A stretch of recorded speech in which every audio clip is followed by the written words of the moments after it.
In this video, I'm going to show you how to cancel your MGM Plus subscription. If you find this video helpful, please drop a like and subscribe. In saying that, let's just jump straight into the video. All right, so in order to cancel your MGM Plus subscription, what you need to do is visit the MGM Plus website or open up the app.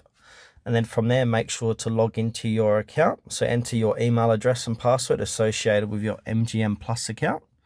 And then from there, navigate to account settings or profile section. It's usually located in the upper right hand corner of the screen. Then select settings from the drop down menu.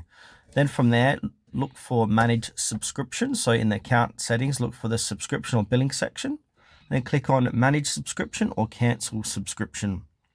Step 5 here, confirm cancellation. So follow the prompts to confirm that you'd want to cancel your subscription. You may be asked why you're cancelling, which you can skip or fill out as needed. Once confirmed, your MGM Plus subscription will be cancelled. And then from there, after cancelling, check your email for a confirmation message from MGM Plus verifying your cancellation.